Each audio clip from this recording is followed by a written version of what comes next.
Et salut, on est parti pour une nouvelle semaine de bilan et en prévision, on va voir aussi ce qui va se passer la semaine prochaine car je ne pourrai pas vous faire la vidéo. Donc ce qui importe pour moi à travers ce partage d'expérience, c'est surtout partager le fait qu'il n'y a pas qu'une seule clé pour atteindre ses objectifs.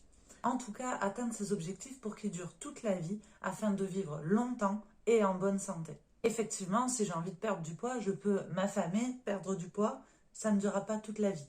Je ne serai certainement pas en bonne santé. L'idée ici de ces vidéos, c'est de vous partager mes petites expériences de maman hyperactive, effectivement sportive, et vous partager tout ce que je mets en place, et ça ne concerne que moi. Ce ne sont que des tips qui me vont à moi. Attention, ne vous les appropriez pas à 100%, par contre, inspirez-vous-en largement.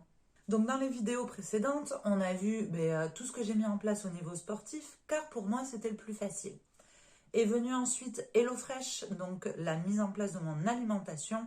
HelloFresh, il n'y a vraiment aucune conscience écologique, pourtant c'est une valeur importante pour moi, mais c'est la solution que j'ai trouvée à l'instant T, et ça évoluera, je me le souhaite. Donc après le sport et l'alimentation, l'hydratation évidemment, ça faisait un moment que j'essayais de le mettre en place et j'essaie de trouver les petites astuces. Donc là, la nouveauté de la semaine, c'est que je me suis acheté des petits sachets de thé à plonger dans l'eau froide.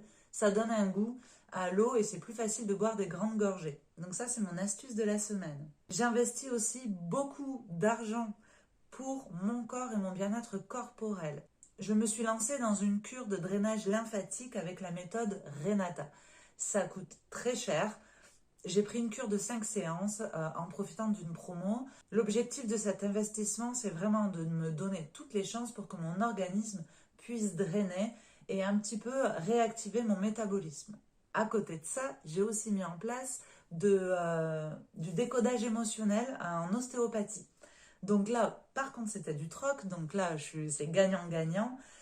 Pareil, histoire de faire un petit peu un point sur les émotions qui habitent mon corps, ce qui a parcouru ma vie et même en préconception, ce que ma mère a pu vivre et ce qui s'est greffé et imprégné à l'intérieur de moi, qui peut potentiellement m'empêcher d'avancer ou de m'exprimer dans tout mon potentiel. Donc la semaine passée, j'ai réussi à faire mon yoga, mes 2 séances de CrossFit, ainsi que ma séance de cuisse abdos cardio au studio. Donc semaine intense et au travail aussi, c'était assez intense, beaucoup d'événements et de préparation. Donc là, je lève le pied et à la place d'aller à ma séance de CrossFit, j'ai cuisiné. Je reste dans mon objectif, c'est juste que je le fais différemment. J'en ai profité également pour prendre des rendez-vous pour travailler sur mon sommeil. J'ai un sommeil assez mouvementé, je suis somnambule et j'ai très régulièrement des terreurs nocturnes. Ça influe forcément sur la qualité de mon sommeil, donc de mon énergie, donc de mon métabolisme pour qu'il soit boosté et dans ce délire de perte de poids.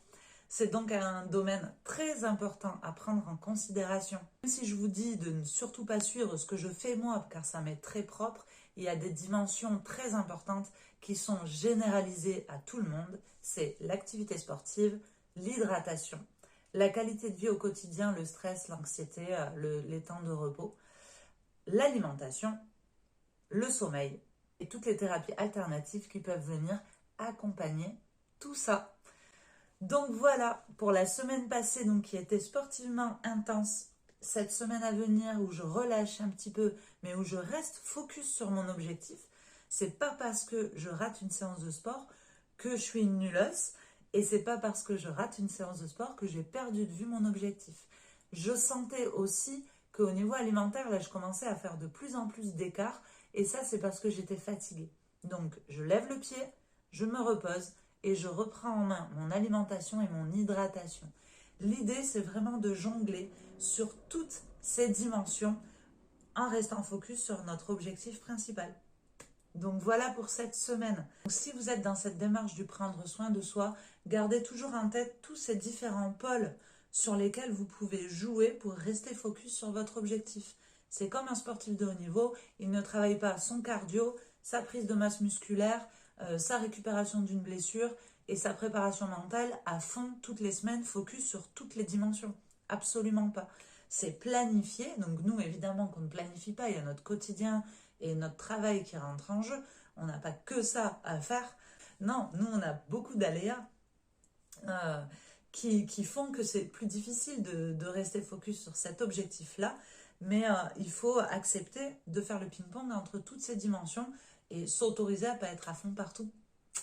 Donc voilà, pour la semaine à venir, je vous ferai un bilan dans 15 jours car j'ai la retraite de yoga spéciale duo qui arrive et je vais me concentrer sur ça. Ça veut dire aussi que je vais pouvoir un petit peu moins me concentrer sur moi, mais je priorise au moins une séance avant de partir à la retraite, histoire de ne pas faire un zéro pointé en termes de sport. Niveau alimentation, ça sera au top parce que j'aurai Mathilde qui va cuisiner toute la semaine. Et puis voilà, donc ça va le faire. C'est juste accepter aussi des parenthèses parce qu'on a notre métier qui prend parfois le dessus. C'est comme ça. Donc, à dans 15 jours.